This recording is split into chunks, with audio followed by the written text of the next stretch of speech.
All right. Hello, everybody. It is I, Chezkov. Returning back for part 8, we are continuing our Soul Level 1 run in New Game++. Right now we're up to Aldrich. So we're approximately halfway through the game. I do have a follower goal, where if we get to 20 followers, I get to 20 followers. I will switch over to Castus, and I will go fist only for the rest of the playthrough. Either way, should be fun. I'm hoping today that we beat Aldrich, move to Dancer of Boreal Valley, see how that goes. This is a guerrilla stream, so it's going to be a little short, probably within a 2-hour time window. And yeah, without further ado, let's get to it. Cool. Man. The nice old steps of Anor Londo. Uh-oh. Oops. Excuse me, sir.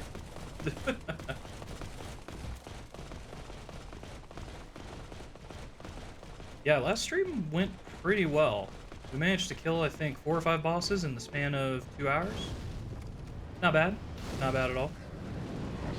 The real fun is going to be after we kill Dancer of Boreal Valley, because then we're going to have to go through Asarios, which really isn't too bad.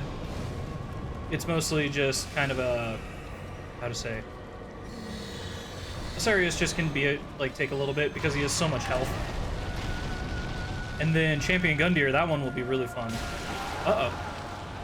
Oh. Man, we still got good damage output. Alright, so what we're going to do for this boss fight is we're basically going to keep using the fact that he'll spawn opposite of us. We're going to abuse that. We're going to use that to predict him. Use whatever features we have around us to get some leverage. And okay then. I thought I could tank that. Not even tank it necessarily, I thought I could just block it. But that's fine.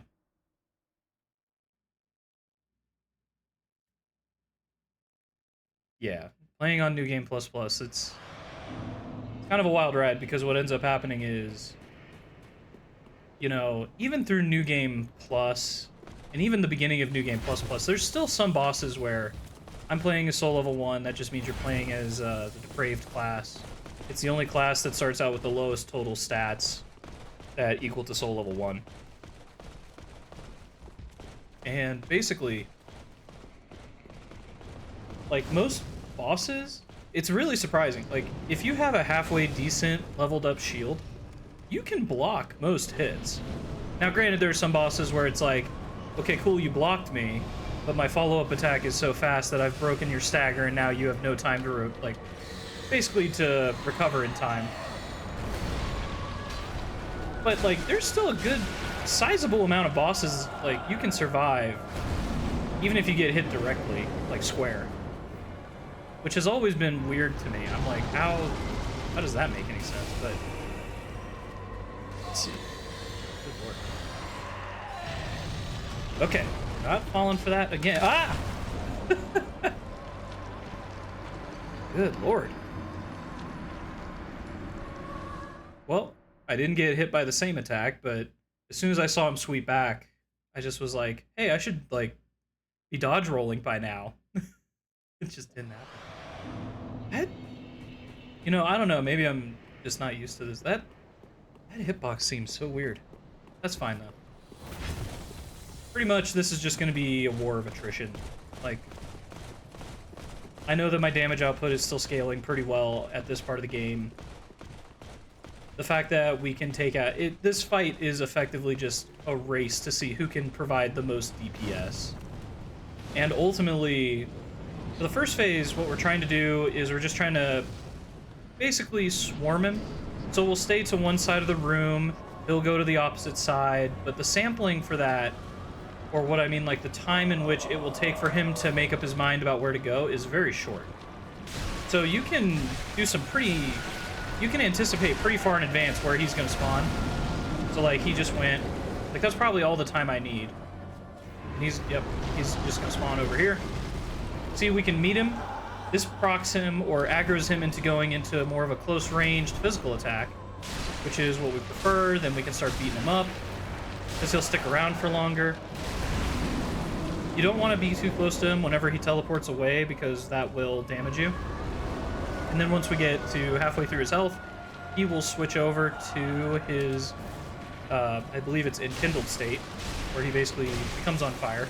Being a Lord of Cinder allows you to get effectively superhuman abilities. Uh-oh. Well, that's mistimed. Yeah, in his second phase, what we really... That is the attack we did not want. Well, time to run. Yeah, we're basically just going to keep sprinting and pray we can outrun it. And he's going to do... Yep. I forgot about the second magic missile. It's all good, though. Yeah, the fact that, like, within 3 tries, coming off the bench cold, we're getting him close to 50% health is... It's indicative. Mostly, we just want to keep on top of him. So for there, like, the mistake was... I don't know why. For some reason, whenever your character chooses to run, is not... I don't know what it is. Like, I hold down spacebar, which should map to the key binding of causing him to run. And then sometimes, like, you'll do it, and there's going to be, like, a 3-second delay until the character finally wakes up and is like, oh, I should be sprinting now. And when that delay hit, I was just like, uh-oh. I'm not going to get over to him quick enough. He goes with the arrows. That's unfortunate. That's the one attack we're really trying to avoid. Now, you can use Vow of Silence. If you're not trying to do, like, a soul level 1 build like I am, you can use Vow of Silence, which is a... I don't know what it's technically called, like if it's a miracle or more of a spell. I think it's a spell. Maybe it's a hex. But it will prevent him from doing that move. Ah, I got greedy.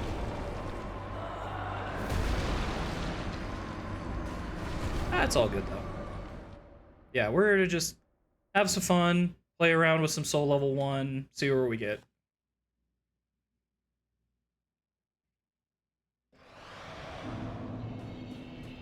It is really cool, though, that they brought back so many different references to Dark Souls 1 for Dark Souls 3.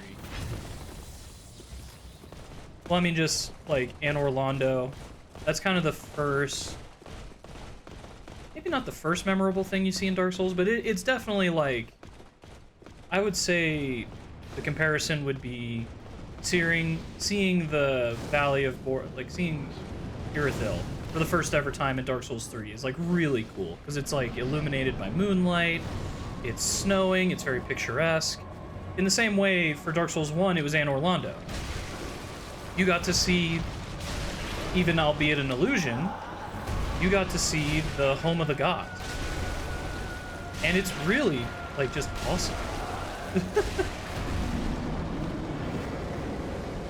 Okay. Now remember, the sampling time is low on this. Sometimes we get a little too trigger happy. That's fine. That's fine. That's fine. Yeah, see, this is... He's probably going to teleport, and we're going to get into his enkindled state. Oh! Oh my. Okay. That's fine. I'll take that all day. Except I have no stamina! Oh, man. Oh, my God. Run, run, run, run, run! Same thing. Okay, we're a little better. Okay. Okay. Not complete disaster. Yeah, this is the part where it's like, good lord, just squeeze out every ounce of stamina you have. Oh, my God. We probably... Yep. Called it too early, but that's fine. Oh, no! Yeah, we're dead. I'm not gonna have the stamina to fully outrun this. Oh my God. Ah! Okay. Somehow we survived. You can't outrun it. It's just you also have to remember that it's very highly likely he'll do a soul magic missile like twice in a row. Okay. Oh, what? Oh. For a second I thought I survived it. Man, I thought I timed that well, too. I guess he just hit a little bit faster than what I anticipated. Yeah, so that's his Life Hunt Scythe. And he'll basically do 2 circular rotations around with it. It's usually not too hard. Like, as long as you're as long as you kind of see the initial wind up and dodge roll into it, you're usually pretty safe, even though it does like 2 full revolutions. I think it does 2 full ones. Maybe 1. No, it does 2, because that hit my character twice. But yeah, pretty much that strategy. Like, even with the arrows, it's not an end-all be-all, it's just kind of annoying. We just want to stay on top of him and keep beating him down as fast as we can. He's squishy, but he's got good DPS.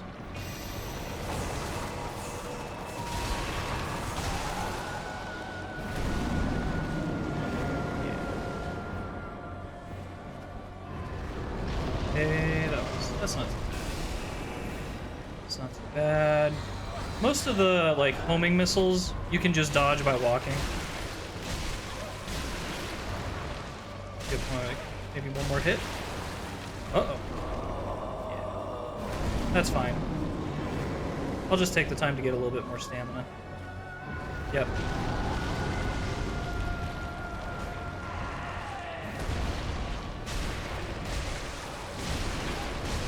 See, we're not doing too bad. Now, it is likely he'll probably be in his enkindled state. Oh, yep, there we go. That's fine. Oh, no, oh, no, no, no! Ah, dang it.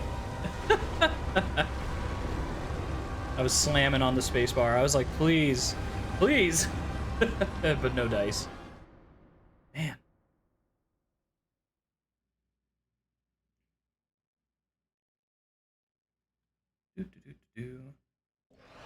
Yeah, Aldrich, lore-wise, is actually pretty fascinating. Because he effectively is just like, I guess, a scholar. So he was a sorcerer who just became more and more obsessed with absorbing other matter and energy into himself. And he ended up just devouring everything around him, which is kind of insane. Because they just start talking about how, like, people would willingly start sacrificing, like, adults and children to him just to, like, satiate his hunger, and how he kept getting stronger and stronger and stronger, and eventually, like, they forced him to become a Lord of Cinder against his will, because he was just so strong. And even more crazier is, like, he literally did devour a god. He devoured Gwendolyn. And then they make reference to both Nito and Priscilla with his moveset, which is, quite frankly, just wild. Yeah, see, in phase 1, his arrow attack is fine, because it just kind of does like a pie shape in front of you. Uh-oh, yeah. I didn't dodge to the side. I basically dodge rolled into him too soon. He had just a slight delay, and because of how I dodge rolled into him, it didn't put me in an advantageous position in order to escape that follow-up attack. Let's see. Yeah, I don't think... I've never really considered Aldrich to be, like, a particularly difficult fight. It's not like he has high variability in his movesets or anything like that. He's pretty, like, standardized. Like, the solution to him is, like, I would say pretty deterministic. Like, you've got a pretty good decision tree in front of you when it comes to him. It's like, okay, are you far away from him? He's gonna go and use, like, a large magic missile, or he's gonna do homing magic on you. Those basically small magical orbs that are, like, flying at you, he'll do that. Or he'll shoot arrows at you. If you're closer to him, he'll do, like, a vertical down slash. He'll do occasionally a horizontal sweeping slash. And these are the things we want. Like, exactly, horizontal sweep slash. Yep. And then he'll do, like, a slam. That's fine. Just roll with it. The biggest thing with this is going to be stamina, because you're just going to be constantly just trying to run to positions to anticipate him. Like, I overstepped, so now he's back over to his original spot. Which is fine. Like, as long as we're, like, aware that we took too long at a position, then we're fine. Oh, man. But yeah, you're basically going to be running around trying to anticipate his movements. And sometimes you get lucky, other times you don't.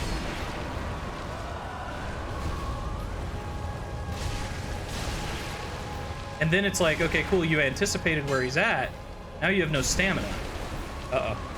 Oh, no. Oh, wow, I did it? Okay, cool. Okay. Shade over here, just so that it's more highly probabilistic. He's going to appear over there. It's fine. Eat him to the punch. Oh, I timed. Oh, okay, cool. We managed to go off time, but somehow do it. Yeah, this is going to get us off schedule. That's fine. He's going to be in the corner. Dodge his missiles. Okay, this is good. This is great. Except for the fire.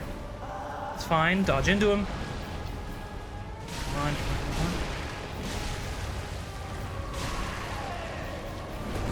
on. I could have killed him and I got... I was too conservative. I was like, I'd rather have health. And then knowing me, I'm probably going to get greedy. Oh, hey, we got him. All right, cool. 17 minutes. Down goes Aldrich. Soul level 1, new game plus. Let's go. All right, now the fun begins.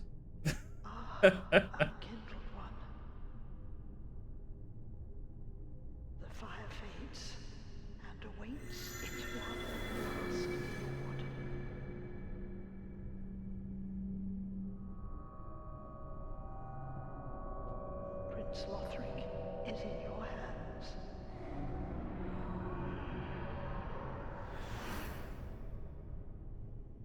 Please save his soul.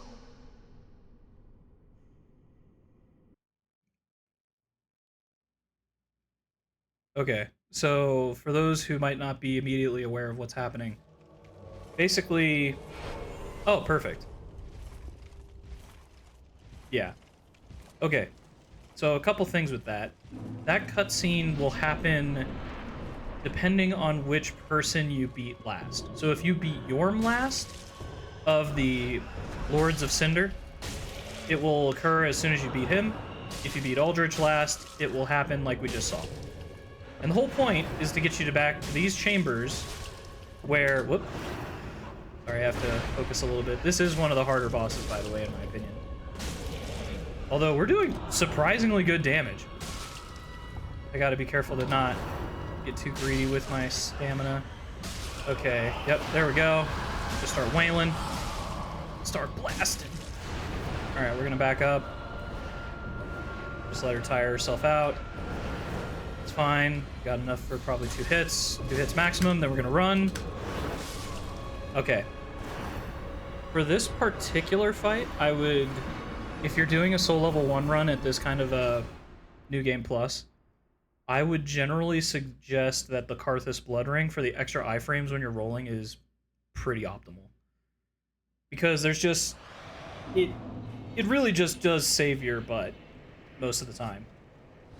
Because she has a lot of combos that are going to involve, like, phase-delayed swords. Not phase-delayed, but just basically... One sword's going to come in, and then the second one's going to follow behind it at a different height. And it's like, okay, well, you dodge rolled through one of them correctly, but you're going to be out of iframes by the time the second sword hits, usually, unless you, like, really perfectly time it. So giving yourself the extra iframes, I would argue, offsets the decrease in DPS you would get. And that's typically how I approach this, is I'll usually go Karthus Blood Ring. And then from there, what we can do is... The strategy is relatively straightforward. You know, her phase 1 has some pretty... has more leniency to how many attacks you're going to try and hit her consecutively with. Like, for example, sometimes she's just walking around you, and you can hit her... I think maybe the most I've hit her is like 7 times in a row before she ever actually responds. Because sometimes she'll just get into this weird idle walking animation where she's walking by you. And you just hit her and she doesn't react and you're like, okay, and then you hit her again, nothing, and it goes like that for a couple different times. So phase 1 though, most of her attacks are just a one-off or 1-2 combo. Usually they're pretty telegraphed, I would say. There's a handful of them that are quicker. but you usually don't have to worry about those as much as long as you are staying opposite of her sword hand. So for example, yes, okay, that's exactly what I wanted to illustrate. So we got to her sword hand side, and from that side, she has a very quick, like, looping shot that she can do with, like, zero telegraphing. Like, she doesn't wind up at all. That's what we generally want to avoid. That move is much more likely in phase 1 to occur as soon as you're closer to her hand with the sword. However, if you make her... If you're positioning yourself such that you're across her body from the hand that holds the sword, and there's a longer trajectory for the sword to reach you, as long as you're positioning yourself ideally in that situation, you have a lot more time to read, react, and respond. Okay, so this is going to be inherently a little bit riskier. Okay.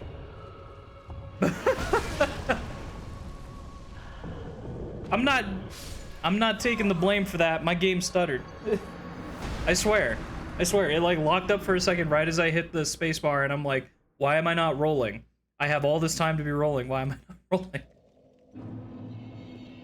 It happens. I don't know what's been going on with this game. Like, I think I've had a handful of streams. I don't think I've had a stream where it's crashed twice, but I've definitely had several consecutive streams where it's crashed at least once. And I can't tell if it's like an operating system thing or like what's going on with that. Because I before this, on Windows 10, I put hundreds of hours into this game. I can't recall this like, I can't recall this crashing hardly ever. And now it seems like somewhat regularly. Oh, yeah, see, that's what I was trying to do. Her grab attack. See, and this is another thing. Like, I just hit her for... Okay, that was... Okay, we got away with that. But this is kind of illustrating a point, though. I can tee off on her in the first phase. You're mostly just watching your stamina to make sure that you're not draining it at a rate that's just, like, too aggressive. But phase 2, I'm going to emphasize this a lot as I continue to fight her. You get 2 hits, and you're done. You run. Uh-oh. I messed this up. Kind of. We still... And, yeah, we messed this up. But that's fine. Life's all about mistakes. Okay. We're good. Just let her stalk. We need to wait for her next attack animation. Ah. Dang it. That's fine. Yeah, when she's in phase 2 and you have this little health and this little stamina, even with maxed out weapons and shield, you get 2 hits maximum. Don't get greedy. You have some identifiable patterns. And by using our distance, we can aggravate her into going into specific patterns more likely. So we can shift the probabilistic distribution function of how she attacks us in a way that innately favors us, and we're going to leverage that against our positioning within the room. What do I mean by that? I'm basically going to stay away from her so that she goes into very specific movesets, and then when I escape to the bigger part of the... Oh, I got greedy, but I did it. When I escape to the bigger part of the room, this is going to be the ideal. You're always going to want... In her second phase, I can't stress this enough, her combos take up a lot of space. She will cover a lot of ground, and if you get caught in it, it's kind of your own fault. The way we risk mitigate it is we go to the bigger part of the room whenever we can, we keep our distance, and we only get 2 hits in when applicable. See, like this, for phase 1, you can stagger her. She has no chance for crit as far as I'm aware. See, I got like 4 hits. Okay, cool. This is great. As soon as she transitions into her second phase, we're just going to tee off. We're going to back off. Yeah. And there's like some subtle ways... Oh. See, we need to escape to the bigger part of the room, break all objects in our way, because she is covering a lot of space very fast. See, now I'm going to go to the bigger part of the room. That's fine. Cool. We get 2 hits. We're going to back off. If we back off typically, she will occasionally do a jumping attack, which is more preferred. This is also fine.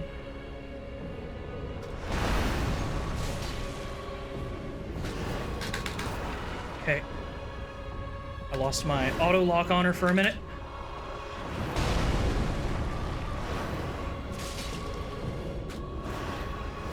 Okay, that's all good.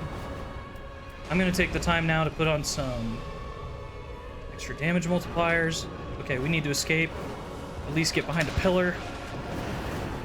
Okay, that's fine. This is not necessarily ideal. Okay, that's cool. I'm hoping we can proc her into doing the jump attack. Okay, that's fine. Spin as much as you like.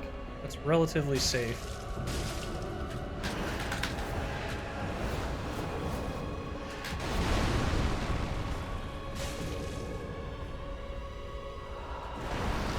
Okay.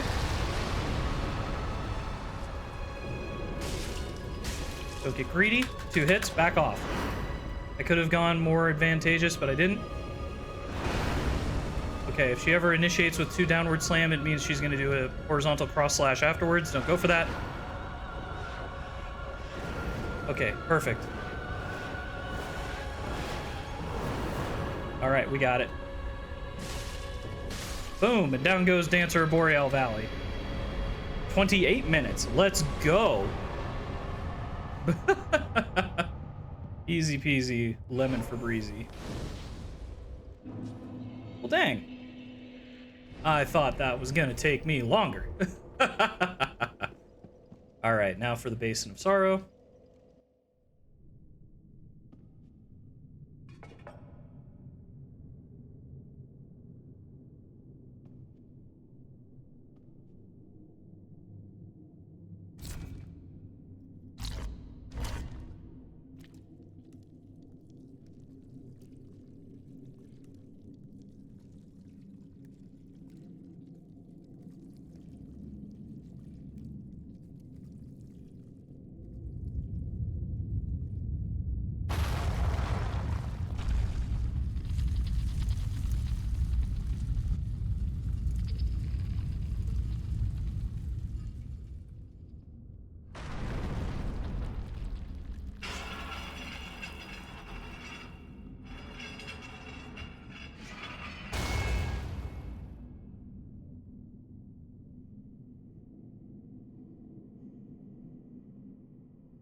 All right.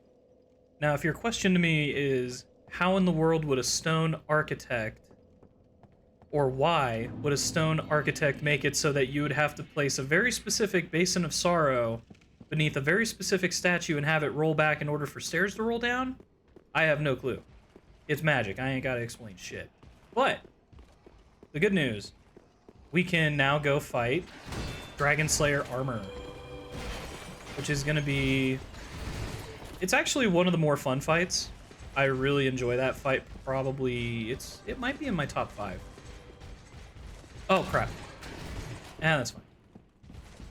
You know, honestly, I don't even need that bonfire too much. We can just speed run. We can just run by it.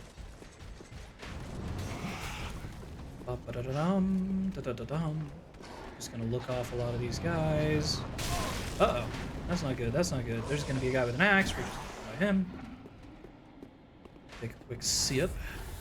Cool. Get some Sunny D. Oh my god, let me light one of these damn fires. Okay, we do enough we can stagger him. That's fine.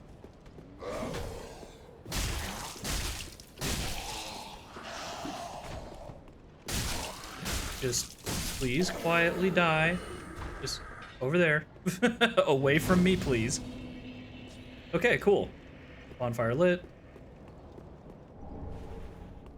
Ember, even nicer. Yeah, this part's not too bad. You know, I remember, like, through my different playthroughs of this, I remember having a much harder time getting past, like, this area because I remember always getting caught up in the dragon's fire breath, and I still don't totally know what I was doing back then that made me so susceptible to it. I mean, I'm looking at it now, and it's just kind of like... Uh-oh. Uh-oh. Uh-oh. Yeah. As soon as I said it. The comedic timing of everything, huh? Ah, well. We'll get it. Yeah, this part is just kind of annoying because we have to go around the entire castle in order to activate one elevator that will then get us the shortcut to the Dragonslayer Armor. And then after that, because we've already defeated Pontiff, we'll go through the Grand Archives. That's another bit of a jaunt. And then after that, we'll be able to fight Prince Lothric, who's probably one of the boss fights I specialize in the most, I would say. Like, I think last time I played him, I beat him in one try, no hit. So I'm hoping we can keep that streak alive.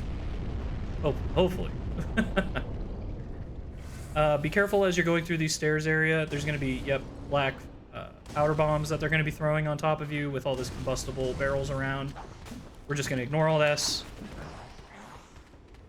You can activate that lever to raise the gate if you want. That's probably of more interest to you if you're playing just the game more standard. I don't care. I'm just trying to get the bosses roughly as quickly as I can. And for that, basically the easiest way to go is to, see, there's Dragonslayer Great Armor over there. This is the elevator shortcut we're going to take. Oh, I wonder... Oh, he followed me that far? I don't think I've ever had, like, that type of enemy follow me that far before. That's kind of cool. Man, we're doing pretty good. Yeah, this elevator takes forever, so I definitely suggest, even if you're confident that you can beat Dragonslayer Great Armor on, like, the first try, just send it back down in the event that you have to go to the Dancer of Boreal Valley, like, bonfire. Because that's going to be the quickest one located to this. And because, at least for this playthrough, I'm trying to do a third ending. The fourth ending, I'm still kind of iffy on when I'm going to do it, but this one I can definitely do the third ending. We are going to have to go through Asarios, the Consumed King, and Champion Gundyr. They're both optional bosses. When we do that, we will be able to get the Eyes of the First Firekeeper. That's going to be kind of critical for the overall plot. Alright, let's see if I can whoop this guy. This is going to be a fun one to watch, folks. Yep. We're just going to very faintfully walk past him. Uh-oh. Oh, that was my mistake. That's good, though. I got a sense of how much damage I could do to him. Not too bad, not too bad.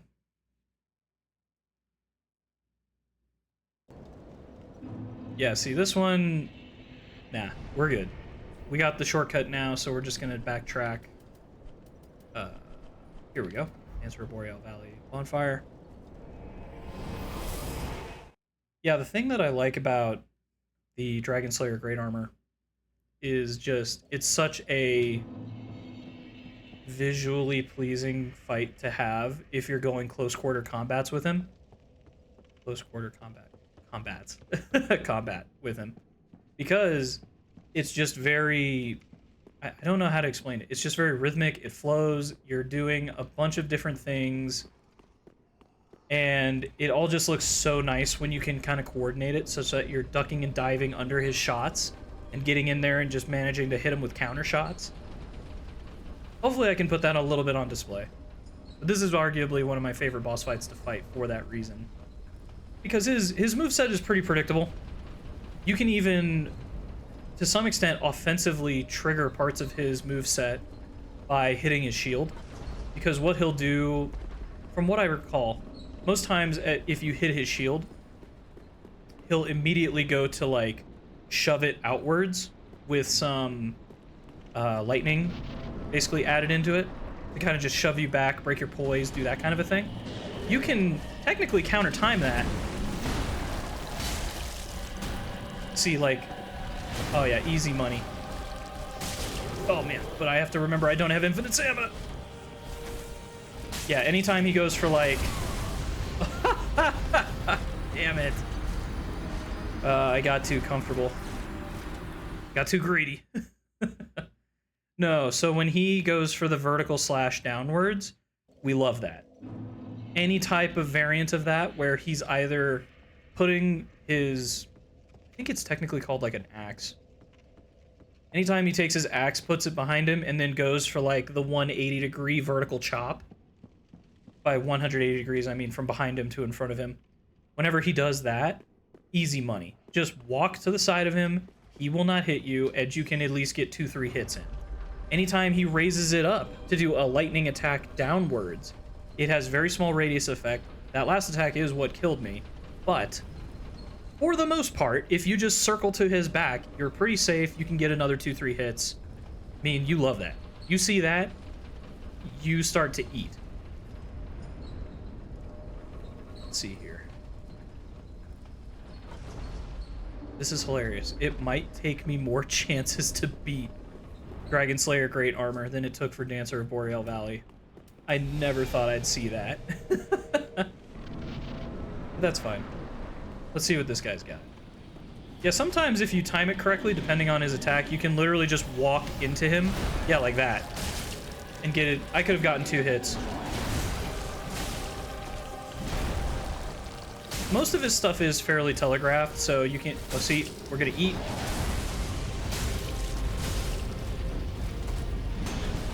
That's fine. Oh, I didn't recover fast enough. Okay. So my suspicion of what's happening is his damage scaling on New Game Plus Plus has gotten to a point now where I can no longer recover. He's breaking my poise. Which is fine. That's good to be aware of. It just means I have to be more purely dodging versus getting lazy and occasionally taking a shot. That's fine. Oh, actually... You know, that's kind of a good point. I think there is a ring that increases poise, but... I'll take that. Because now I don't care about iframes. I care about just beating this guy into paste as fast as I can. So the more DPS we have, the better. In this case, I believe. Now, I have seen a couple different places that talk about how if you just eat... I think it's called green grass. Let me check. It might be in my inventory. Yes, green blossom. If you eat this, I've heard that this does more recovery to stamina versus the stack of the Chlorothy ring and the grass crest shield. I'll be honest, I don't know how that scales. I don't know if, because I have a +1 Chlorothy ring, if that now is better. But I just do it out of preference because I'm used to it. It might not be optimal in terms of recovering stamina. Yeah, you better back away. Yeah, it's kind of funny. Any move that looks exaggerated and daunting and scary is kind of on the list of like, oh man, we're eating tonight. This guy's, like, we're punching this guy several times. Uh-oh. Yep. I reacted too slowly.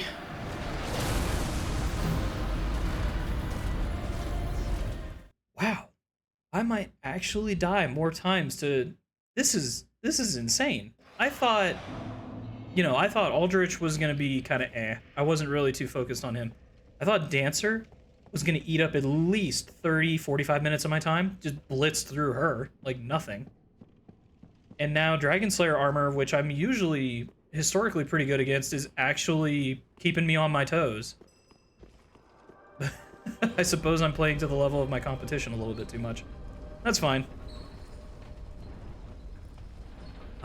I promised a visually pleasing fight, and instead I'm just letting people see how I'm getting the absolute crap kicked out of me. But that's fine. We got this.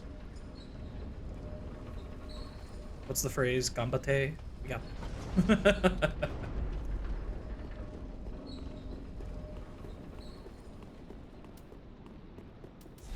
Alright, let's see if we can lock in a little bit. Start taking him a little seriously. Yeah, yeah.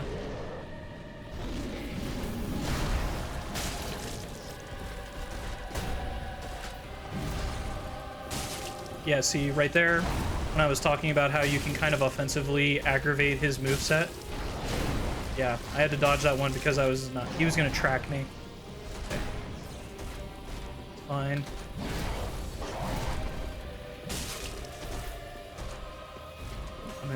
There we go. Keep an eye on my stamina. That's more important than most things right now. Okay.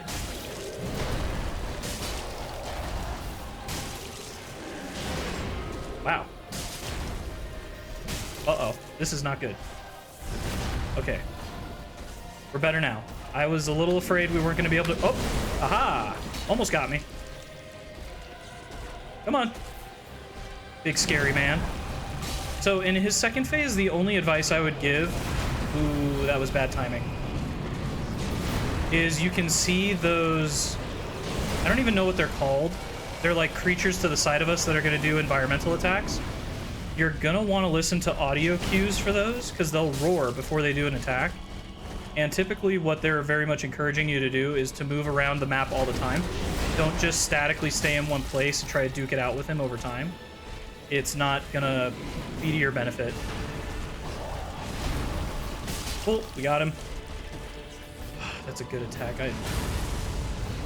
I wish he was a little bit further out. I'm fine with that. If you're wondering how I'm timing his attack where he kind of... Uh-oh. Need to back up. That's fine. He can come to me all he wants. Oh god, the dust picked up, blinded me.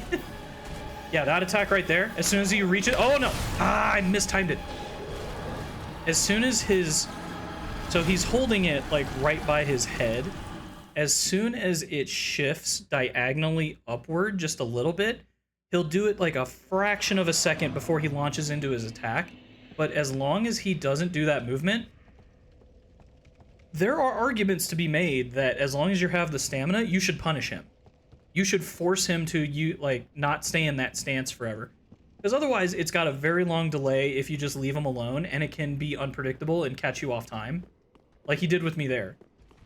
That was just bad form. I read the telegraphed attack wrong. Like, I knew it was coming, I just didn't react to it good enough. Totally fine. I mean, it just happens sometimes. But in general, while he's in that stance, rather than let yourself be intimidated by him, I would argue it's better to just get in his face and start attacking him. If you're playing a build in which you have to get close to a do attack. If your magic build, just run away and just shoot missiles or whatever you do.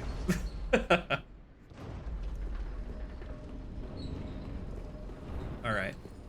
Not bad, not bad. Starting to lock in a little bit better. I don't know why. Every now and again, like, it just feels like some of the attack patterns get slightly tweaked. And I don't know if I'm being schizophrenic about it or not. Yeah, I would say probably a really good lesson to take from this boss fight is economy of movement. So rather than just dodge rolling, like, clockwise to counterclockwise all the time, I would say wherever you can just get away with walking around him and being able to attack still and meaningfully dodge his attack is, like, way more advantageous. So, like, for example, anytime he does, like, a big exaggerated movement, I'm emphasizing that you don't need to... Uh-oh. Yeah, you don't need to block, although I just did. You can just walk around him. Anytime he does that, just walk around him, maybe dodge roll around him if you think you're not going to get out in time. That's fine. Now, you can stagger him. Uh-oh. Yeah, I should probably take a sip of...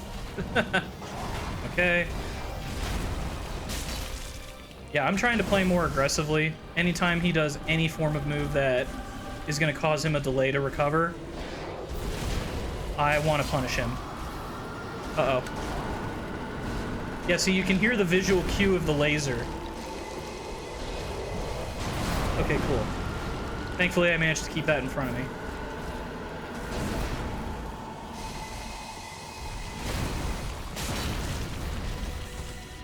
Normally what I've found is as you're retreating, they'll usually go for the laser behind you at the back ends of this rectangular arena.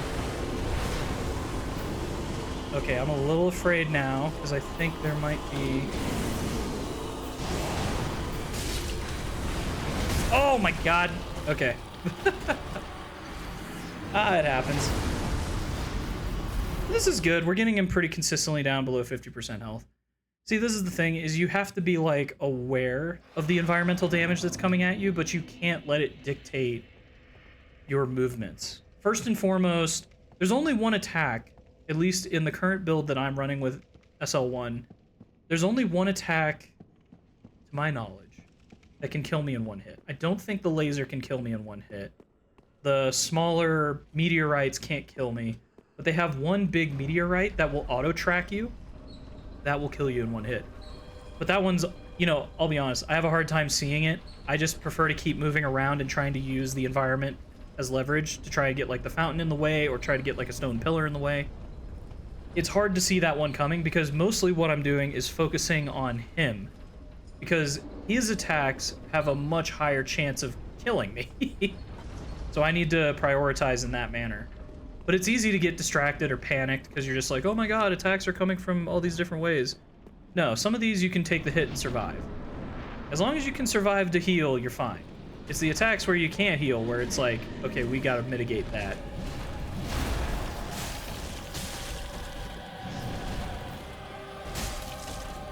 Da-da-da-da-da. Yep, yep.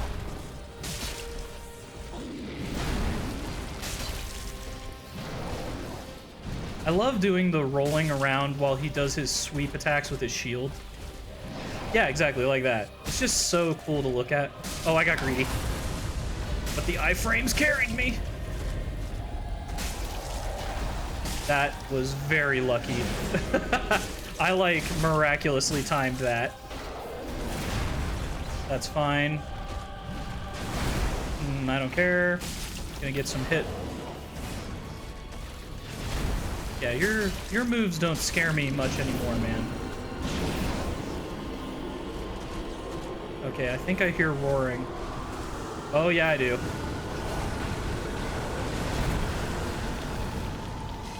Come on. Oh, that actually saved me. Uh-oh. Okay, we like it. In his second phase, it has a slightly bigger AoE. That's just an FYI. So in the first phase, you can kind of just literally walk behind him. Sometimes in his second phase, you have to be a bit more careful. Uh-oh. This is fine. I can't see, but I can do that. That's fine.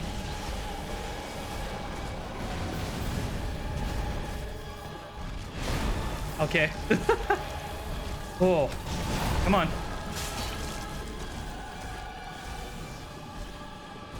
We got lucky. The big meteorite. Okay. Counter attack. Behind the head. Yep. Got him. He'll probably go for a backhanded shield slam. Nope. Okay, that's fine. Even better. Oh! I told you guys. The bigger AoE is such a pain. Oh, man. So close. We got this. Like I said, I'm not afraid of this guy.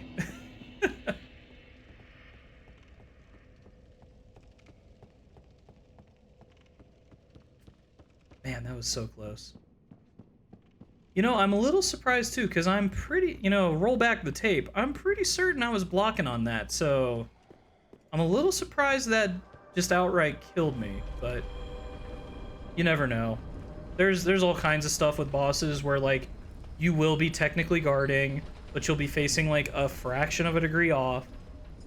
So technically the shield isn't really covering you, and then you get hit, and then you die, and you're just like, well, this game sucks, and then you never play it again. Dude, that's me every day of the week when I fight Asarios, the Consumed King. I hate that guy. It's not even the fact that it's necessarily a bad boss. I mean, lore-wise, he's actually very fascinating, and I definitely recommend, like, people play to, like, fight that boss. But yeah, some of his hitboxes in his second phase, I'm just so infuriated by.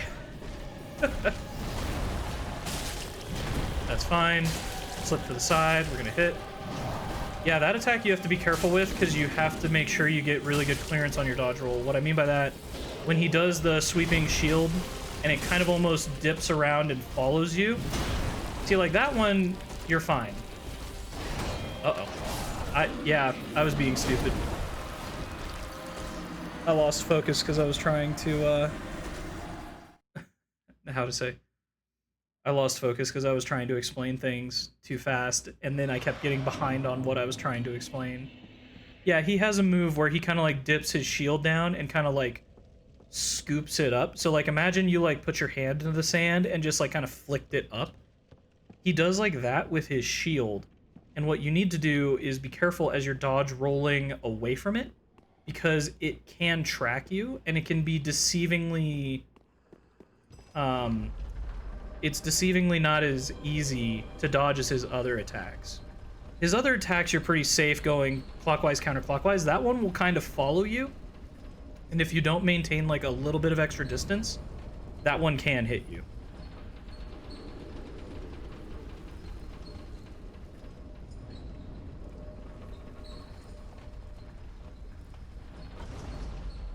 All right. Well, dang, I stated at the beginning of stream that I thought Dancer of Boreal Valley was maybe going to be the thing that I thought would filter me, but wow, just walked through her. Now it's this guy giving me trouble. Oh man, how times have changed. Man, to give credit to some, like to give context to some people, I have tried streaming. Uh-oh. Well, we're fine. That's one of the few attacks we can actually recover from. I tried to stream once before, and I was fighting Dancer of Boreal Valley, regular game, new game, or regular game, soul level 1, and it took me 10 hours, and I still didn't beat her, and I was just getting so tilted. I don't even think I got tilted. I think I just got depressed at the end of it. Okay, cool, not bad. Oh, okay, cool. We can survive. It's one of the few attacks. It's good data to have. Uh-oh, that was bad. Ah, dang it. Yeah. I will say with Dragonslayer Armor, I'm kind of doing it just based on muscle memory and habit, but you do need to be judicious in how you take your Estus Flask charges. And I know that's like an obvious thing to say, like every boss is going to have opportunities for you to do it, and you shouldn't, if they're in the middle of an attack where they're frenzying on you, you shouldn't do it. But specifically with Dragonslayer Armor, he has a lot of attacks where he is just basically rushing you down, and there, unless you kind of like stand up to him, he's just gonna keep pursuing you like relentlessly. So he'll do a couple of attacks, you're gonna dodge a roll away in a panic. If you've dodged or rolled away too far, he's just gonna straight up charge you, and then in the middle of your animation you're just gonna get cut down. So sometimes you just gotta accept, well, I'm in a phone booth fighting this dude until I can get a chance to heal up. But thankfully, because he has more of a like this guy in particular, I would say has a pretty well-defined decision tree based on your radial proximity to him in what he'll do, his attack patterns. Like there's not a lot of variance. He's not going to surprise you with like a change in timing or tempo. You're just going to be like, oh well dang, he hit me with an attack and I didn't reflexively dodge it in time.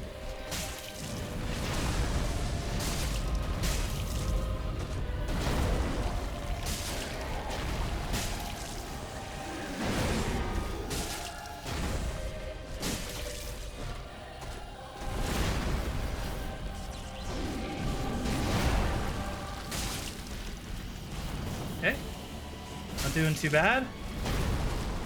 Oh yeah, that attack, be careful. He'll send a pressure wave towards you. I don't know if it's magic or pressure wave, but he'll send an attack wave at you, and it will clip through that fountain, just FYI.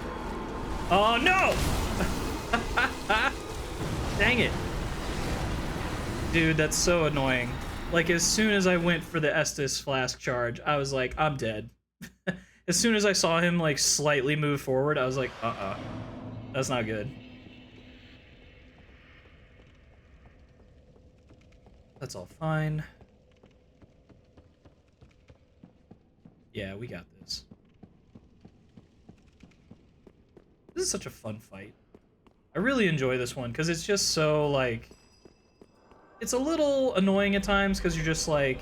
I have had times where I'm just like locked in, keyed in on him, hitting my counter hits really well. And then like something from the side from the environment, like those two little... They're not really wyverns, but whatever those are. They'll attack me and kill me and I'm just like, this is a bunch of crap, like why? Alright. Cool. Let's see what we got.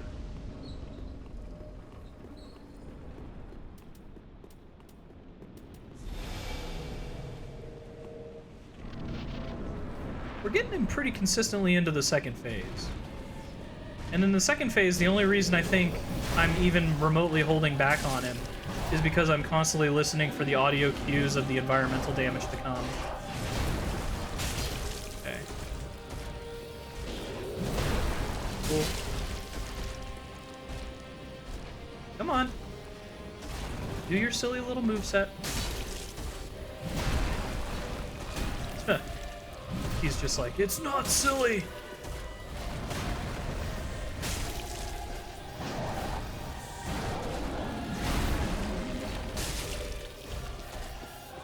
Oh yeah, also be careful of the fact that because the environment is destructible, you can theoretically roll off the edge of the boss, or the edge of the stage.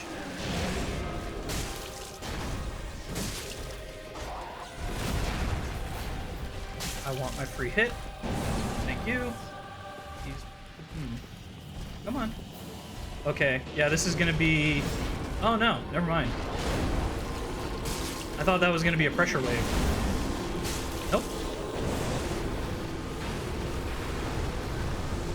We should be fine as long as I stay to the very far back of this stage. It's only when you're kind of transiting between the center to the back of the stage that you can get hit more frequently, in my observation. I'm not playing aggressively enough. That was mistimed, but thankfully I positioned myself better there. Come on. I can hear the creatures. That's fine. I'll take the escape.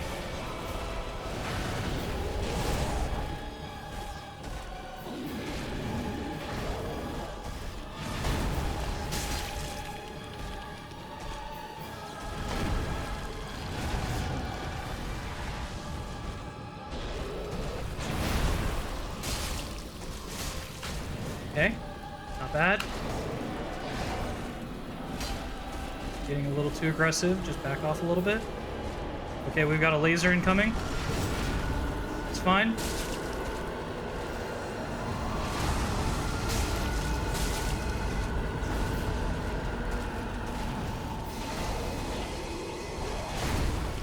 Okay, cool. We dodged both lasers. Yep, it's fine. Cool. Come on.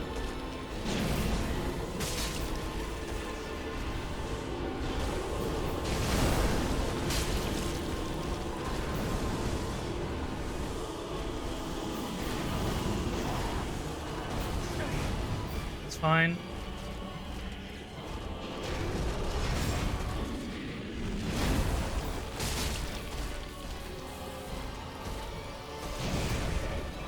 Trying to aggro him into some form of move. Okay. Oh no! Dang it! That's fine. Like I said, we're getting close. That had a lot of things break right for me in a very lucky direction. And then I would say reviewing that, the mistake was I started prioritizing too much, trying to get the extra damage off of the full HP. So I kept trying to like create a little bit of space and make like a safe pocket for myself to heal, when I probably should have shifted more to a straight up, not straight up, but I should have been more offensive minded. I should have been trying to counter shot him a bit more because his health was so low. It would have probably been statistically more advantageous for me to pursue hitting him versus trying to back off and play more defensively. that's fine. I probably should stop saying that's fine so much, but it's just like a quick little linguistic trigger, I guess. I'm trying to be reassuring at the same time, so I'll try not to say it as much. Alright, let's whoop this guy.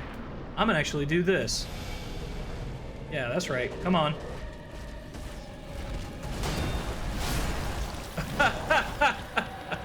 Okay. I know what went wrong there. So, basically, I walked too far into him, and I got the timing of it wrong. So normally what you see is I'll start to like pivot away from, like I'll start to turn around him as he's more in the air going for the actual attack. There, I just was walking too straight into him, and because of that, I didn't necessarily get to the side of him as fast as I wanted to, and I was just in front of him enough that it still registered as a hit. And then I don't have enough poise to block this hit. So, shattered that, follow-up attack killed me, you know, whole 9 yards.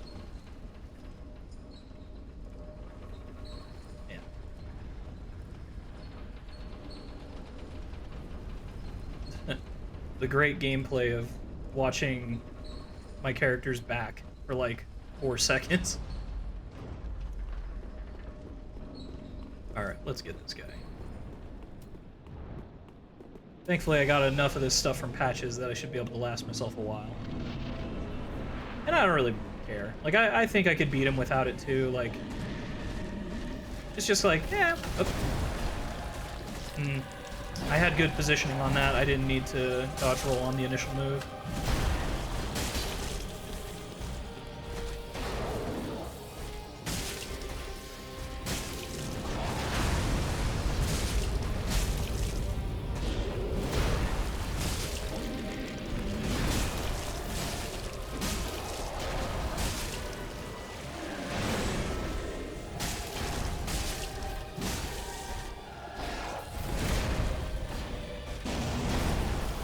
Yeah.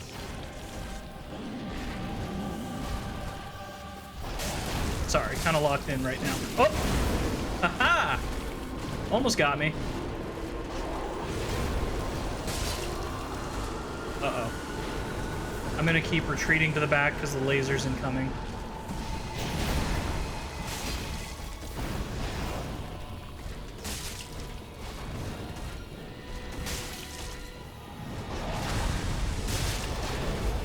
Oh wow, we got the stagger.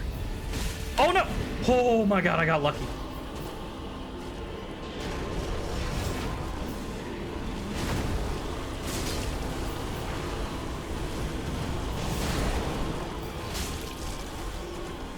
Oh man.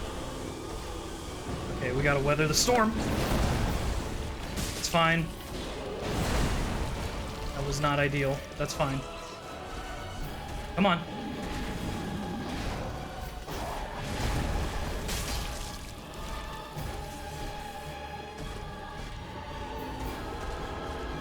Yeah, I can hear them. Come on. It's fine. Woo! Down goes Dragonslayer Armor. Hour and 5 minutes, 3 bosses down. Let's go! Excellent. I probably should be doing something with these souls, but I don't care. Man, this is insane. I was not expecting this kind of a pace. Okay. Let's take a slight detour and start going, because I think Osarios is going to take me a good chunk of time. Well, I say that, and everything so far has just been kind of me blistering by it.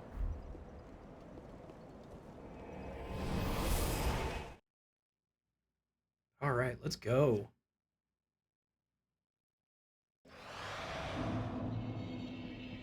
You know, I wonder, I don't know if the Shrine Handmaiden's gonna let me buy more gold pine resin.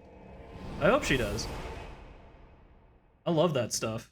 I think I've had several transactions where I've bought like over 150 of them. It's just nice to have. Oh man, did I not get one of the... Hold on. Did I... No, and I don't even have an Umbral Ash to give her. Ah, well. Whatever. Let's go whoop up on Asarios.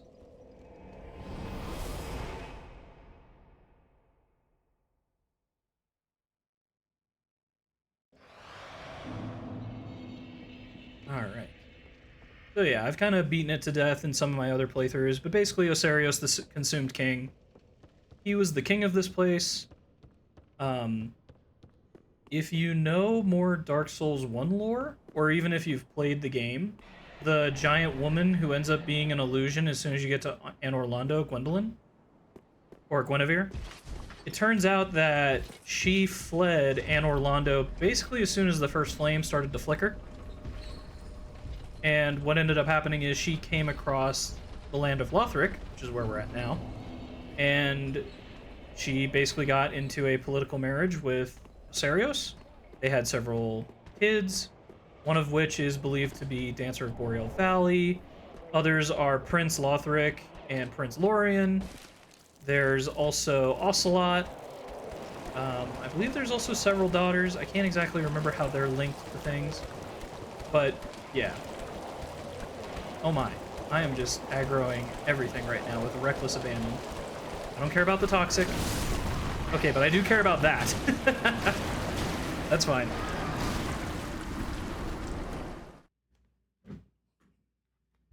So, what was I saying? It's just kind of fascinating because King Asarios, you find out that he basically was... It's kind of a... How to say? It's a concept that gets reintroduced and further emphasized more and more. You kind of look into Dark Souls lore, is that people who look into immortality magic tend to be driven insane, which is kind of interesting, but there's actually multiple examples of even godlike beings, like some of the strongest characters in the entire Dark Souls series, where they've just... Uh-oh. They've made the mistake of trying to effectively change the natural order, and it's had in like very, very bad consequences. For example, the Witches of Izalith, they tried to rekindle the first flame. Actually, I think they tried to recreate the first flame. I'm not sure they tried to rekindle it necessarily. And then that's what created chaos. That's what created the Witches of Izalith getting mutated and a lot of other people down in Izalith being turned into demons. And that's why they basically got sealed underground, because the gods were like, well, we can't have that. And then, actually, the Furtive Pygmy, when he split his dark soul to create the dark signs so that humanity would be chained to their physical body, incapable of death, he created the Abyss. And then, in line with that, when Asarios was trying to research the immortality scales of the dragons of the Old Age, he basically was driven mad by it. And you've seen that additionally with two other prominent characters who are both magic users in the series, Seth the Scaleless, or Seath the Scaleless, and also Big Hat Logan.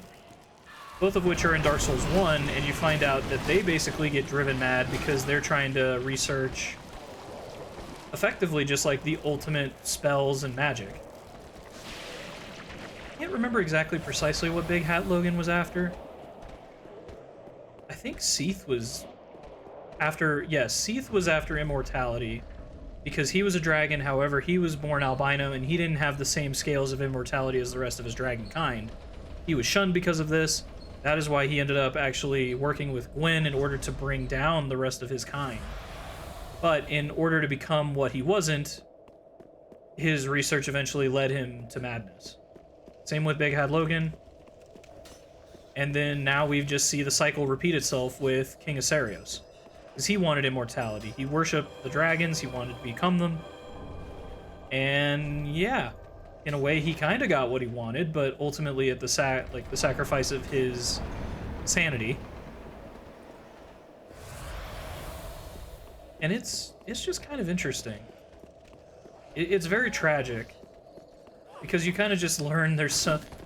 Everyone, like, almost every single NPC in this game, in some way or another, either has a tragic backstory, or a backstory that involves them being, like, some murderous lunatic.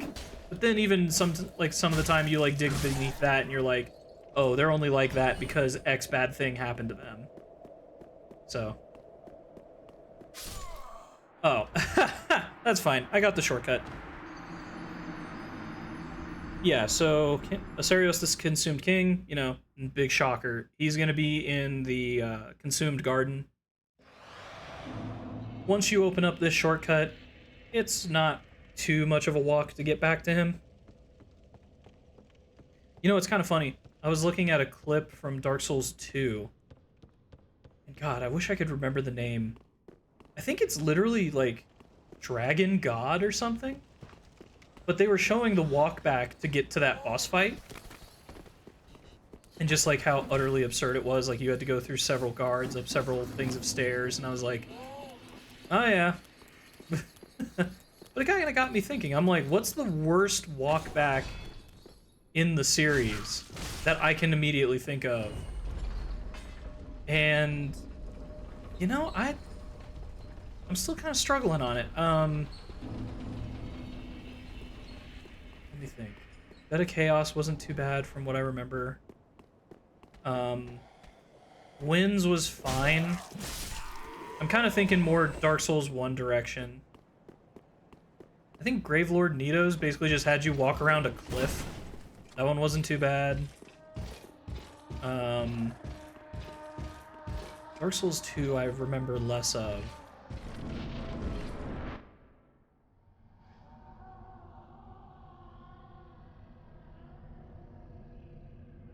Hey, Mr. Pudge, welcome to chat. How are you doing, my man?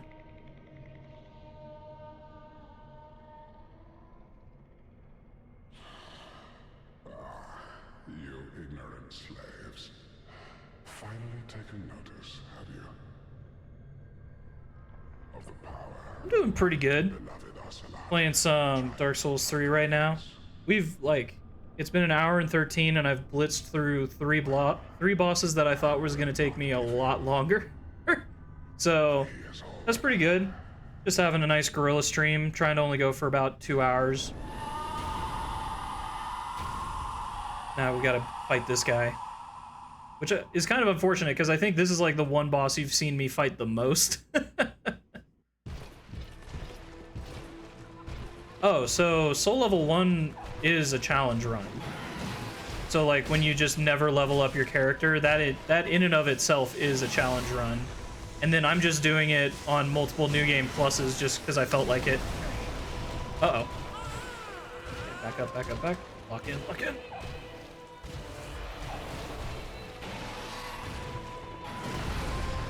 All right.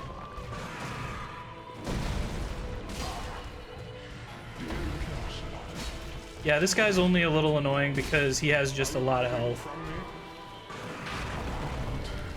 Come on. Don't be afraid. You were born a child of dragons. What could you possibly fear? Now, show Come on. yourself, Yeah, basically. So there's multiple starting classes you can have in Dark Souls. For example, like a cleric, a knight. I believe one of them is assassin, bandit, and they all have different stat totals. For example, I think a knight class starts at like level 9, so you have a higher stat total when you start the game. There's one class, however, that's the one I'm playing, which is known as Depraved, and it is the lowest possible stat total. You start at level 1. And then you just play this through the entire game, you never level up. That's the only restriction on your run, basically. And in and of itself, beating an SL1 challenge is usually just like, you beat the game once. Well, I've beaten it twice now. Get dead, nerd. Thanks. But yeah, we're on New Game Plus now. And I'm actually, like, technically, I'm only 2 bosses away from beating it 3 times. And the only reason I'm doing these bosses to the side... So Asarios is an optional boss, by the way. The guy I'm currently fighting. I'm only doing these 2 extra bosses because they unlock a 3rd ending. And I was trying to show like a different ending on each run that I do. And there's 4 total ones.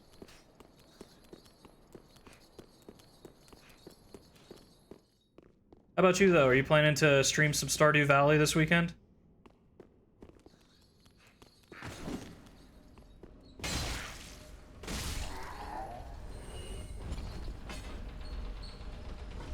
Oh, nice. Yeah, I definitely need to, like, figure out my notifications on my phone. I guess... So I have, like, the... Oh, thinking about streaming some Sea of Thieves. It's like a community weekend. Huh. That'd be kind of fun. Man, I haven't thought about Sea of Thieves in so long. I just remember, like, spamming for He's a Jolly Good Fellow. Maybe you won't sink the ship this time. Ah.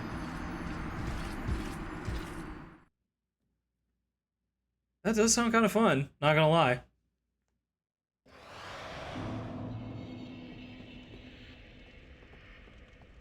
Yeah, yeah, definitely. I will keep in touch with you about my schedule, because right now I'm traveling this weekend. But we can probably find some time for that. Being a pirate on the vast seas sounds kind of fun. Plus, it'll probably be a good break from me constantly playing just Dark Souls over and over and over again. Let's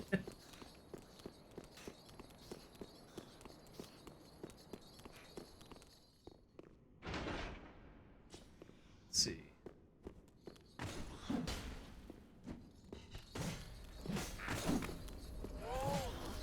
Did you get what out of Stardew Valley what you wanted? Like, were you trying to do next time I stream it? Oh, okay. I was gonna ask, like, are you pursuing, like, a specific ending, like a route? Was there some kind of goal that you wanted to meet in it? I'm kind of ignorant of the game. I've only played it, like, a handful of times.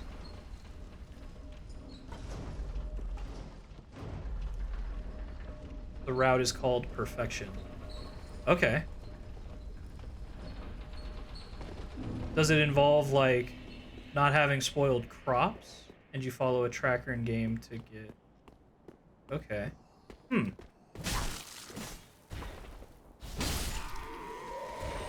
When you say a tracker, like, what does that mean? Uh-oh. Oh, oh. Ah! Run! Oh my god. I hate those knights sometimes. If I get distracted, the thing that sucks about those knights is as they're doing like a vertical down slash, the sword will like follow you until like the very last minute. So you have to be pretty good on it. Cook all meals, craft all items, ship all items, buy the 10 million gold clock, and befriend everyone to max. Okay, okay. Is that considered... I'm guessing that's considered like a challenge run. Because I imagine it's... I'm guessing it's pretty hard to do all that?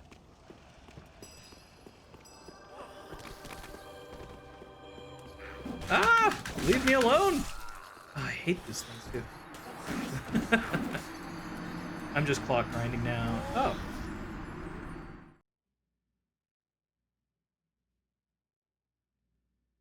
I'm trying to think. So...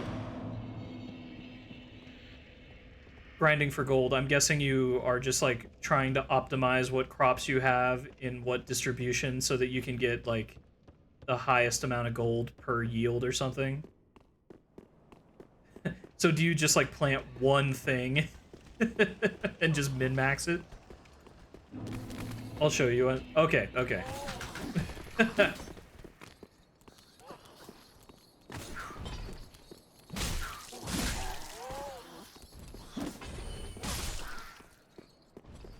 Making wine. Okay, okay. I could definitely see that. Yeah, it's kind of funny. I was talking to Newtkin, and he was asking me about, you know, with this current Dark Souls run I'm doing, I'm on New Game Plus Plus, about to be New Game Plus 3, and he was asking me, he's like, so do you have, like, when are you gonna stop? Are you gonna try and hit, like, New Game Plus double digits, like New Game Plus 10? And I was like, oh, that'd be kind of cool to do. But I'm beginning to wonder if that would even be mildly entertaining for people. All right, cool. Later, my man.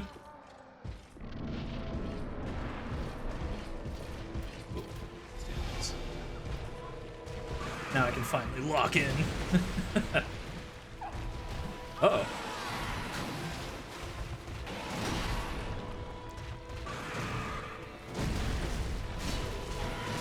Oh, you gotta be. Ugh.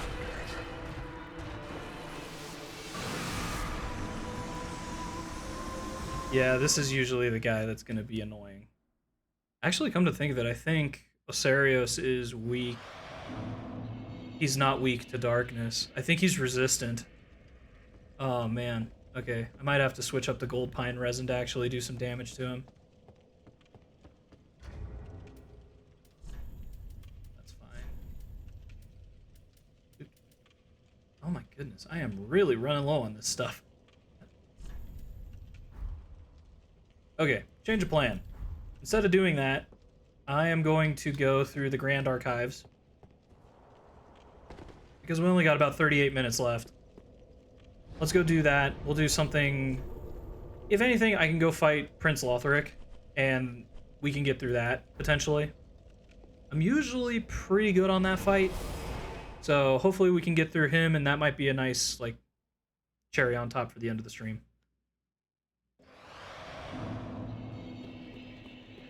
Black Hand Goddard. Dang.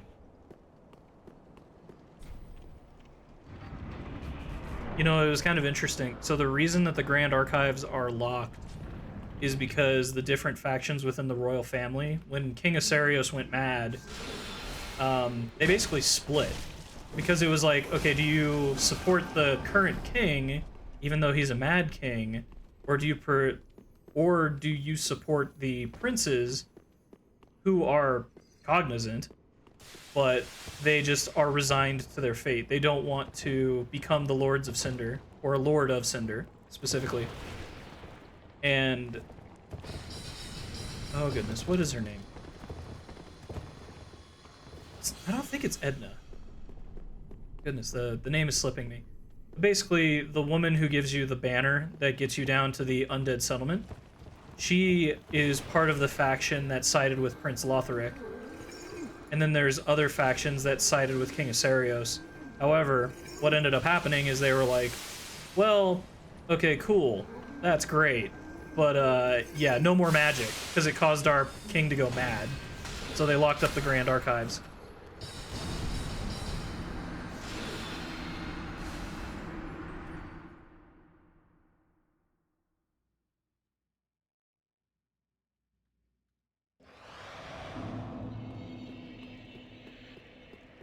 Alright. At least this is going to be a little bit more thrilling than Osarios, which,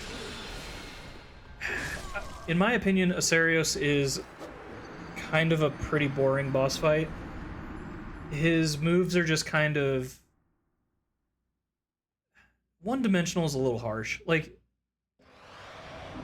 you basically just have to be disciplined when you're fighting him, because he just has so much health. And then he has so many opportunities in his second phase to just, like, cheap shot you with hitboxes that are extremely annoying. So I'm not the biggest fan of Osarios. I am a big fan of Champion Gundyr. I think that fight slaps.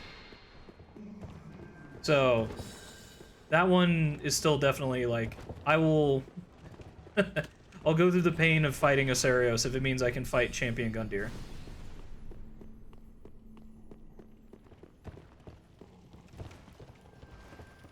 Man, I am so curious how I could do against the DLC bosses, but it's been so long. I have like zero practice against them. I'm pretty certain I'd get wrecked really hard. Oh, dude, if I was like to try and fight Midir, what are we talking about here? Like, I don't even know. I'm just off the top of my head trying to think like how even realistic that is. He has so much health. I literally had to basically... I think it's like a Toxic Cloud spell, or Poison Cloud. I can't remember the exact spell, but I basically had to inflict poison damage on him and just run backwards as much as I could to even stand a chance.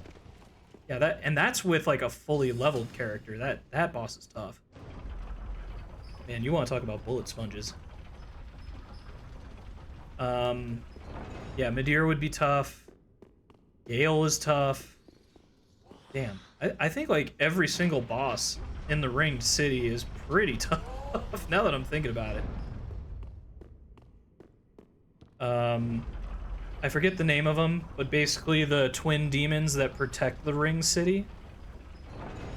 I don't even know if they're twin demons, but there's two demons that guard it. And I remember that boss fight being pretty tough. You can get an NPC summon for that. You can get Gale to help you with that. But if I remember correctly, he doesn't really ever... I don't recall him being strong enough to, like, reliably get into the second phase of the fight. I could be wrong. But that's just my vague recollection of it. And then I briefly tried to fight with the Ashes of Ariandel. I tried to fight Freed, and oh man. That would be so painful. I think it's a great fight. Like, I really should just, like, take the time, like, knuckle down and just say, like, alright, we're spending 5 hours, probably more than that, to beat Freed. But it's gonna be worth it, because this boss fight slaps, and it's one of the most intricate and beautiful fights in the entire series. I don't even know why I'm doing that, it holds no purpose. Yeah, that shortcut is, like, kind of helpful, but I never take it, because half the time you have to kill off all the sorcerers, and it's almost more time efficient to just go on the outside versus go through them and kill them. Because otherwise they're going to shoot you with magic the minute you try to go up this ladder. And it's just not going to work.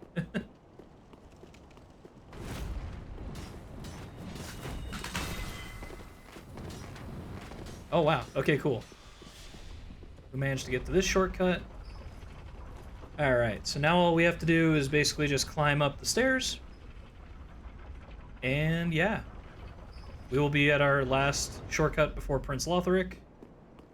Making pretty good time. I should probably have about 30 minutes to try and fight him. I'm feeling confident.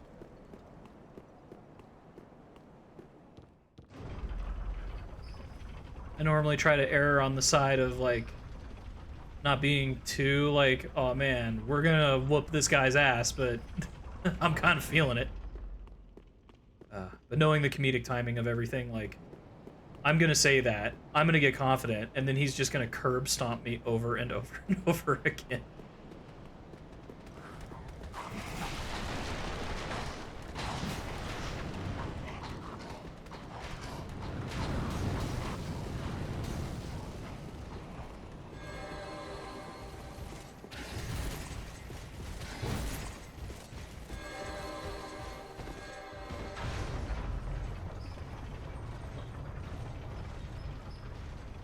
Alright, cool. This is the last shortcut. So now we can go fight Lothric, and we'll have a nice, easy path back to him as soon as I get inevitably curb stomped, because I'm being too cocky about it.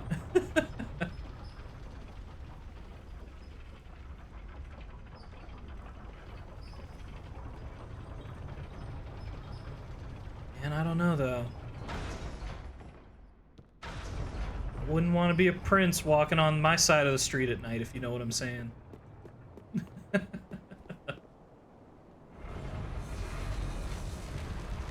Yeah, I would say the thing that... Oh, that's interesting. I've never noticed that when you open the big doors, the air kind of swirls in, like it's almost been kind of locked away. Alright, let's hear the cutscene.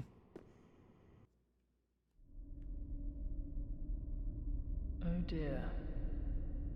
Another dogged contender. Welcome, unkindled one, purloiner of cinders. Mind you, the mantle of Lord interests me none. The fire-linking curse, the legacy of lords, Let it all fade into nothing. You've done quite enough. Now have your rest.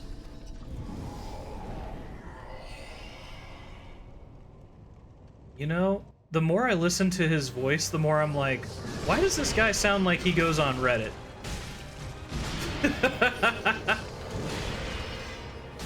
It's very concerning. I wonder if that's what Pontiff Sullivan showed him. He was like, hey, have you seen r/atheism? r/ not linking the fire.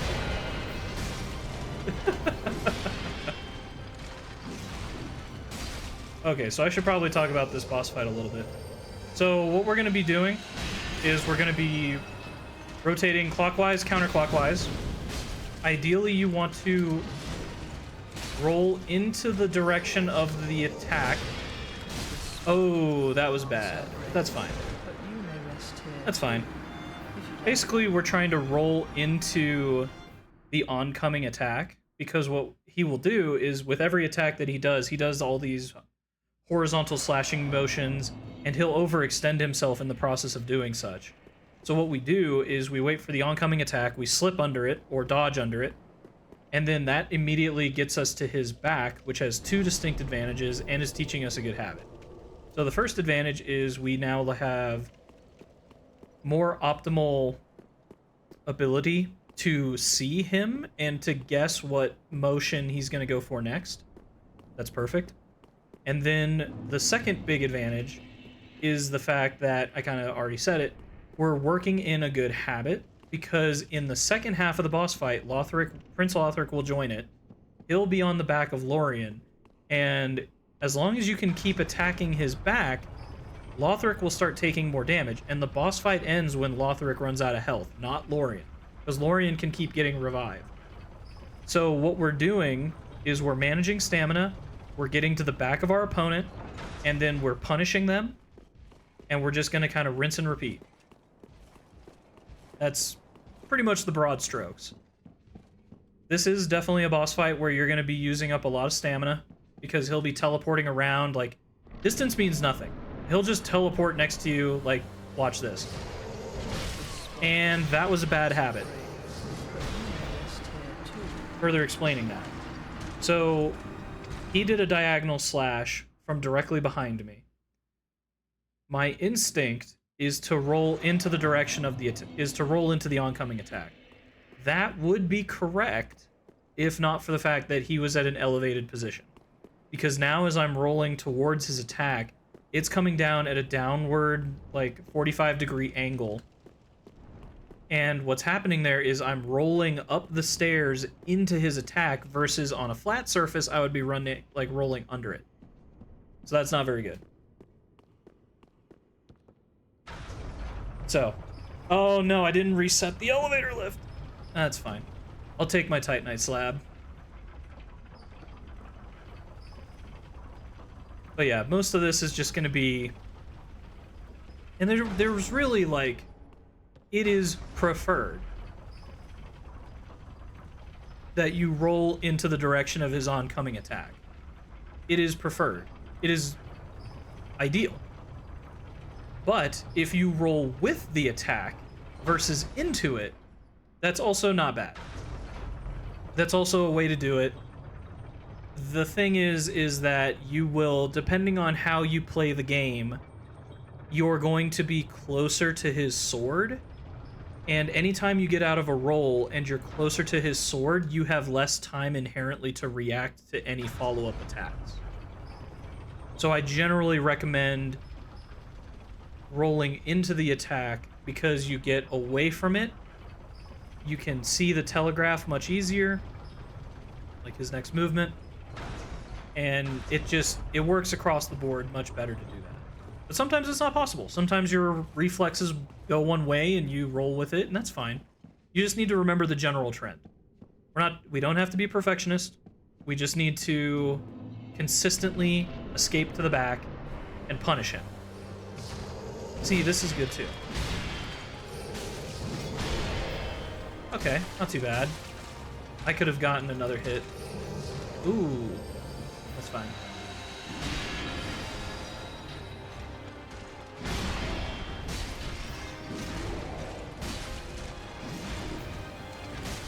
See, this is where you gotta be careful, because my stamina was getting low. We need to be very conscious of it. Because we live and die by the roll. If we're getting below 50%, we might want to consider... Uh-oh, uh-oh.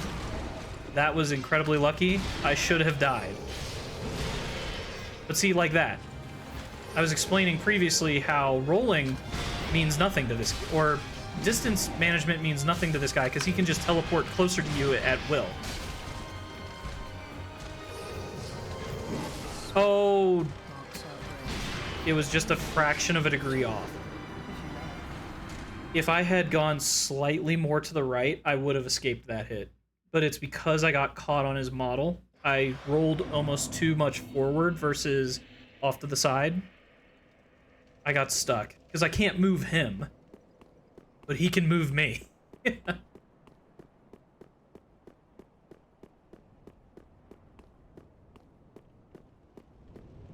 Oh man. Yeah, Osarios.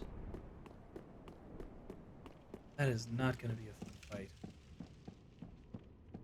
Even on... I mean, I'll do it for the endings. Thankfully, the 4th ending doesn't require him. There's only 2 endings that require you fight him.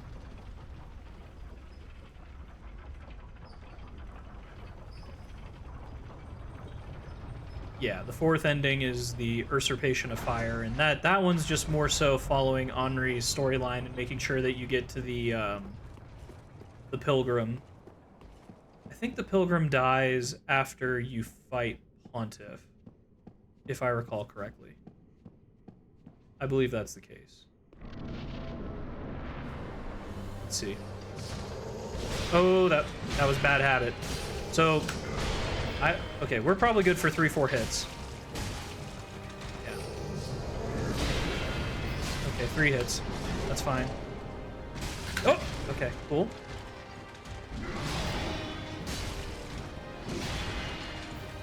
See, now that I'm at his back, I can see very clearly what he's going to do more often than not. See, but then I rolled with the attack. That's not what we wanted to do necessarily. But that is what we want to do. Get to the back, hit. Nice and clean.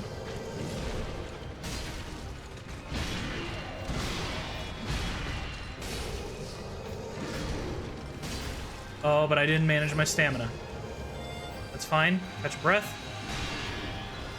Cool.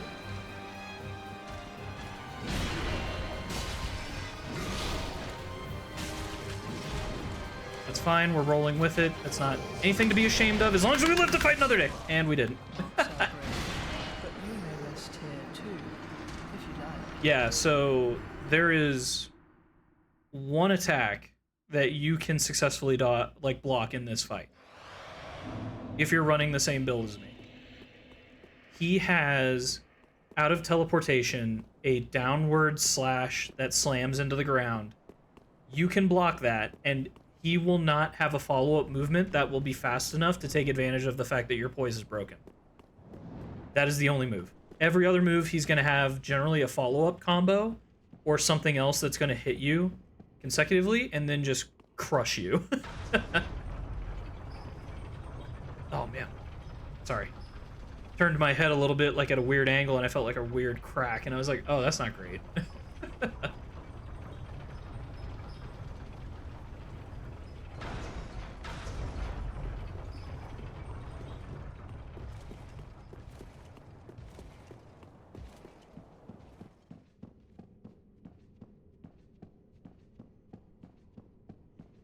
All right, let's see. Let's see how good I can do. Yeah, definitely the most annoying position. This is interesting. He normally never does that many... The fact that he's, like, slammed down vertically on top... Uh-oh. Oh, wow. I did not know I could do that. Uh-oh. That's fine.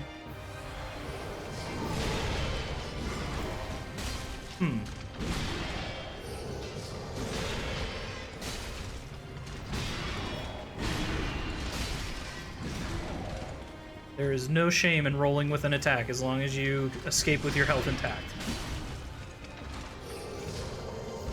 Oh yeah, that's the annoying one, where he'll teleport behind himself, so he blinds you with his own teleportation light, and you have to like just make a reasonable guess at what his attack is going to be.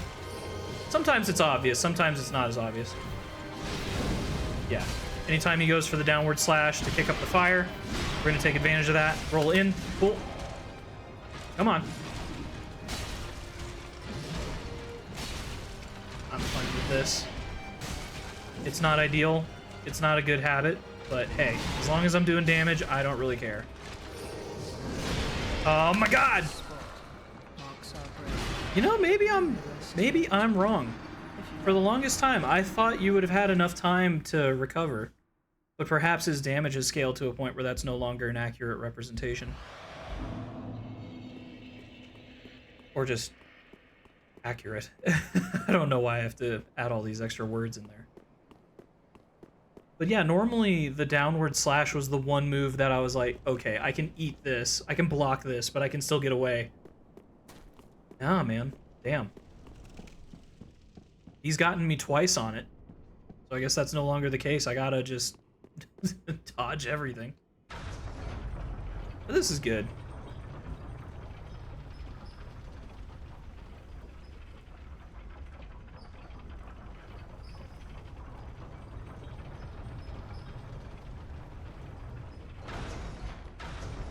Yeah, I at least hope the fight is kind of cool to watch. Like, personally, I think this one's a really cool one to watch visually, too, because you're just ducking and diving under every single attack that's coming at, like, a horizontal angle, and, like, especially when he goes for, like, his jab, I can just roll over it, and it's so nice.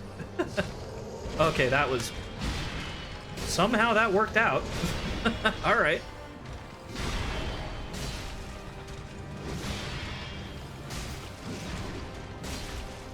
Yeah, it's really easy to get caught in a pattern where you're just you're going blow for blow with him, but your stamina is just gonna get too strained.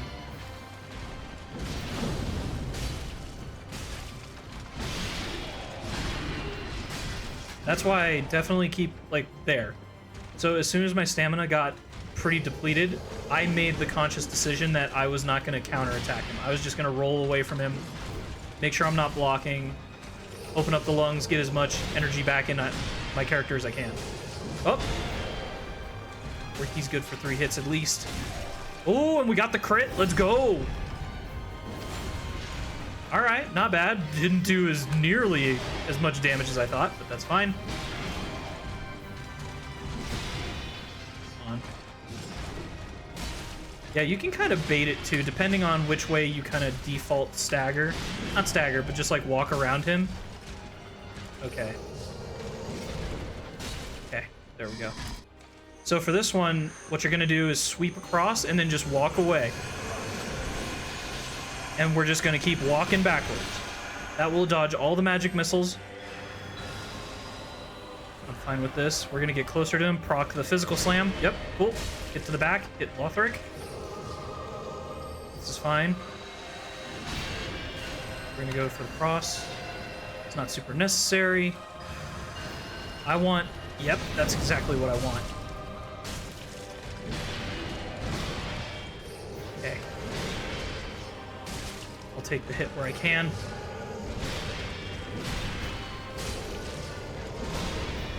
Come on, let's go.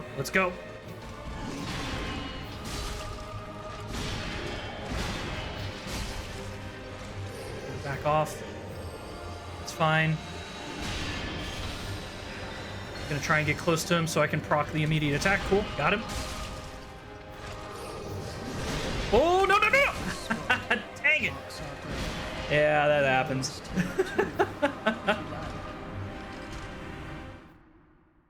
That was pretty good, though.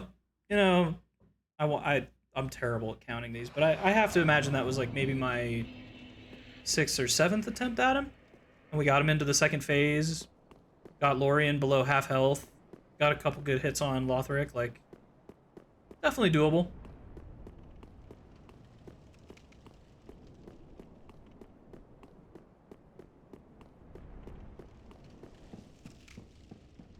Man, I knew it.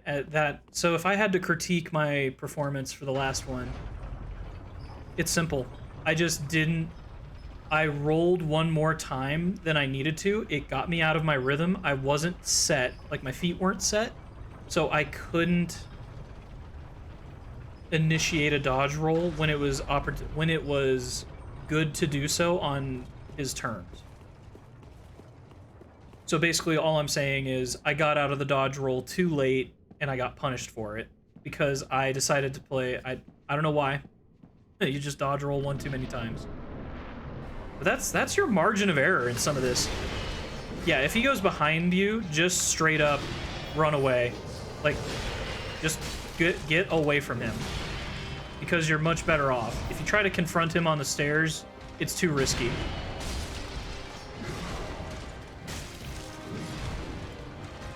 Yeah, see, this is...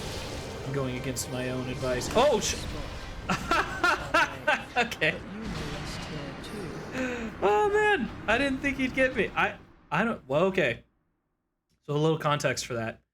I thought he was going to teleport away, and normally it is a high probability chance that the first time he teleports away with any considerable amount of distance, he's going to go into charging up that large vertical magic attack, where he slams his sword down and it creates like a straight line of just magic damage.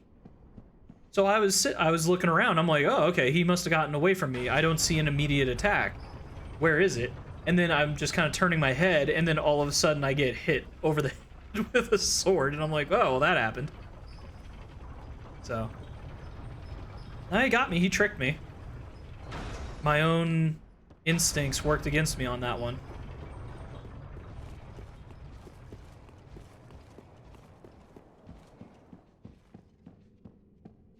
You know, I really do need to look back into the symbolism of why the hell every knight has their head cut off. I never really got that. I wonder if it's meant to be like some kind of... Oh, that's just bad timing. Oh, that's painful. I knew it. The minute I went into that dodge roll, I was like, hey, wait a minute. I notice here that I'm rolling into his body instead of to the side of it. That's not good. I'm out of position. Whack.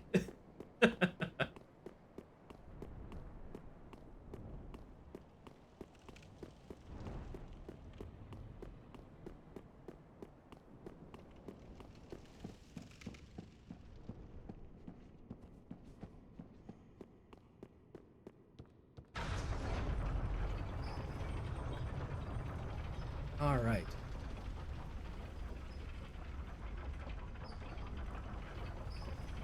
Yeah, I'm getting too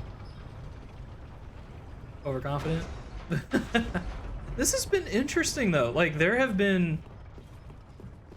So just to explain, I'm seeing aberrations in his attack patterns, or just inconsistencies, or just, how to say, I'm seeing outliers much more frequently than I would normally anticipate. Within my first couple times playing him, I'll be honest, I almost never see him do the attack where he beams up directly above me and does the stab into the ground. It's a good attack for me. It's very lucky to get it, but like the fact that I saw that as like a third attack on multiple runs in a row is like highly abnormal. I don't see that very often at all. So his patterns are getting me. Oh my god. Yeah. So whenever he does his jab, he has a slight delay that's added on top of it. It's off tempo.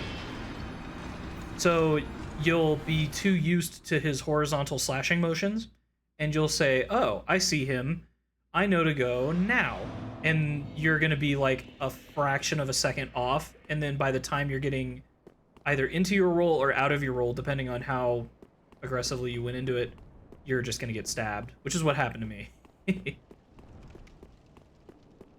That's why that move occasionally can be a little bit of a mind game a little bit, because you're just kind of sitting back, you're listening, not listening, but you're seeing it. You know the stab is coming. But at the same time, you're just kind of like why is this taking so long? Like, it just kind of plays into your fears a little bit. But if you just keep calm and you're like, hey, wait a minute, I know that this is going to take like an extra couple seconds, you can usually, you adapt. With me, and that's another thing I'm noticing with this couple of runs. He's breaking my camera auto lock like pretty consistently. Like normally I don't have this. I've had it happen a few times. Okay, there we go. Yeah, see, like that. I almost never see him do that attack. What in the world? I mean, I guess I'll take advantage of it. That was just stupid. I need to get my head in the game.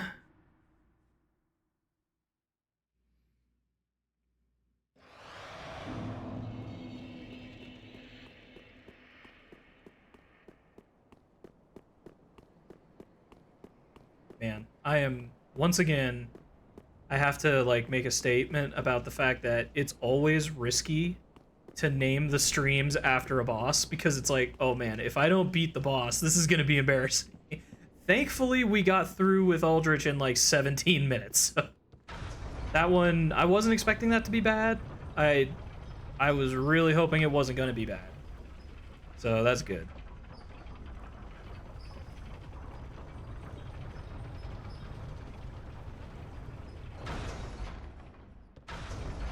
Let's see here.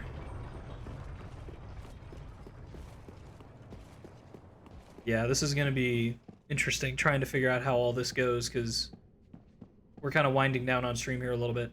I'm going to be traveling for the next 2 weeks, so I'm going to be probably doing a bunch of guerrilla streams until I can get back home and other stuff. And it's, oh man, I'm only hoping the hotel Wi-Fi isn't as bad as I think it's going to be. I mean, we'll see. Worst case scenario, it just comes down that it's like too much. Or I could try to do a Zatsudan, but I don't know if there's like enough to talk about. I could just yap about MMA or something, but we'll see. I need to get my dang head in the game. Alright. I think I'm getting a little too distracted thinking about a couple of other things. This was a fun session, though. We definitely got the bosses defeated that I wanted. We're up against Prince Lothric. We've got King Asarios to go. So we've got about 4 bosses to go for the rest of the playthrough. We'll come back. We'll play Prince Lothric. Probably beat him. I think I'll focus on him for now. And then we're going to have to probably grind through Asarios for a little bit. After that, Champion Gundyr, I don't think will be as bad. Because that one, he doesn't necessarily have a lot of health. He's just much more of an endurance fight. So as long as you're keeping your stamina well maintained, like, that one's much more doable. Versus Asarios, where it's like I have to spend like 10 plus minutes half the time, like, just whittling his health down. So, no, I mean, overall, I think this is a pretty fun stream. Alright then, cool. Thanks for everyone who came by. You know, looking forward to seeing you next time. Chezkov on twitch.tv. Cool. Later, everyone. Have a nice weekend.